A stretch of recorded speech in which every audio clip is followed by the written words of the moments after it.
We've all heard that if you could win the morning, you could win the day. One of the ways to doing that is to create regular rituals and routines so you don't have to think about what you need to do. And if you could set up routines and habits, especially early in the day, you could benefit from this science of momentum and create positive momentum as opposed to being reactive, like how a lot of people do. They pick up their phone the first thing and they start reacting and driving distraction and reaction, as opposed to proactively spending time with self-care and self-love and having a vision and a direction for your day. So let's get into it. Now, as I jump into this, again, this is my ideal day. So sometimes I can't do all of this, but I could do as many as I can. So the first thing I do when I wake up is I recall my dreams. When you're dreaming is that you're actually processing and integrating and working on solutions, your subconscious mind, to the things that you're focusing on during the daytime, but most people forget their dreams. After that, I get out of bed and I make the bed, okay? And now this is something that is obvious that most of you do, but if you don't do it, take 2 minutes and make your bed, because that's a success habit, right? If we're talking about positive momentum, the science of momentum, getting things done, checking things off, doing it with excellence, then make your bed. It's worth the 1 or 2 minutes, because again, how you do anything is how you do everything. And to have a good check mark on something like making your bed is very powerful, because it teaches you to be able to do something really well and excellence like they do in the military. And the other benefit is when you come back at the end of the day, you come back to success. You come back to your bed already made. After that, what I'll do is I'll go into the kitchen and I'll have a tall glass of water, because we use a lot of water and most of us are very dehydrated at night.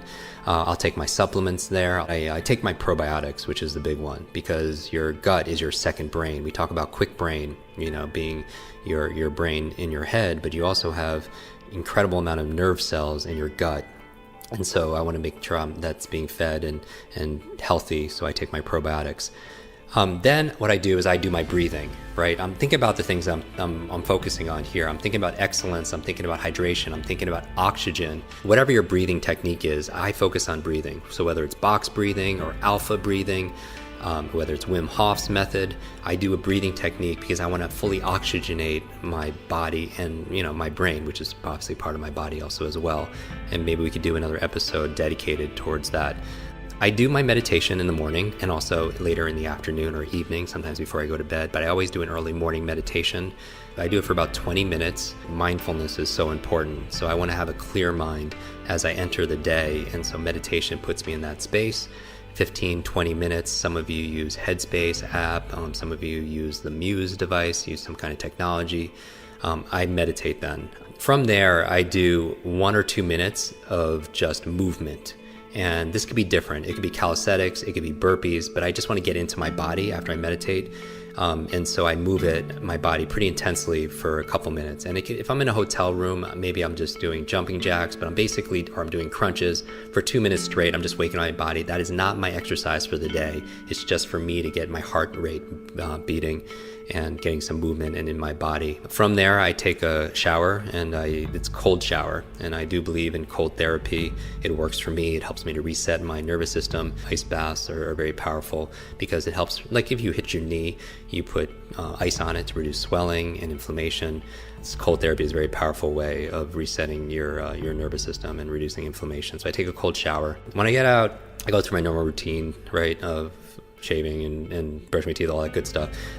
Then I make a tea, and my favorite tea is like a brain tea. It's a combination of gotu kola, ginkgo, lion's mane, some MCT oil, and some other gems. As I go through it, I sip my tea, and that's where I write my journal. And I'm a big believer in journaling. I've been doing it since I've been in college, and I feel like some of the most amazing thinkers of our time and in history, they journal and they keep diaries. I mean, you think about Edison, Einstein, Da Vinci. I mean, their journals are priceless, right? From there, right from journaling, since I'm writing, and I like writing.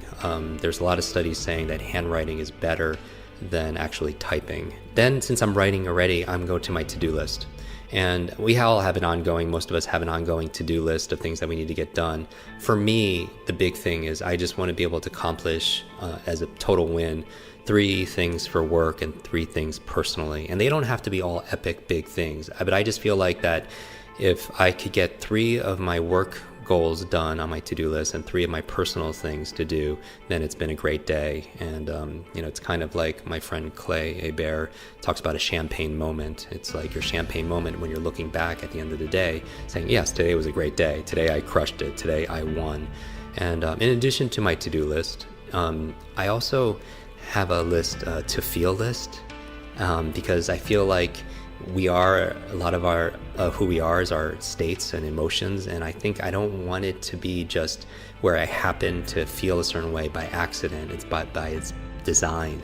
It's the metaphor I always talk about, the difference between a thermometer and a thermostat. A thermometer reacts to the environment, and I feel like sometimes if I act like a thermometer, I'm just going to react to everything that's going on in my world, and I just might have some good positive states, as opposed to being a thermostat where I set in advance a standard, a goal, for my to feel list, certain feelings I want to feel throughout the day, so I could design it that way. To feel love, to feel curious, to feel bewilderment, right? Connection, gratitude. I also have, besides a to-do list and a to-feel list, I also look at my to-be list. Like, who do I want to be today? And, do I want to be a good partner? Do I want to be a good friend and a good leader, a good teacher, a good coach? I feel into what I want to be that day. Because it's not just about, it's kind of cliche, but there's a truth to it. We're not human doings, right? We're human beings. So who do I want to be today? From there, if I have time, I'll make time for the things that are most important, is I read. I read for about 20, 30 minutes. So after I do my reading, then I go and I make my brain smoothie, brain berries, which are your blueberries and avocado and your leafy vegetables, and water and everything. And when I'm done with that smoothie, I go through my brain training in one of our quick learning online programs at quicklearning.com. We have an online speed reading course, online memory course, thinking course, academic success course. That's where I do my brain training. And I like to do it in the morning because I want to jumpstart my brain, my mind, if you will, and also my body. And that's the goal for me, that focusing in the morning. So after I do certain brain trainings, which are all in our programs, then I really start my day.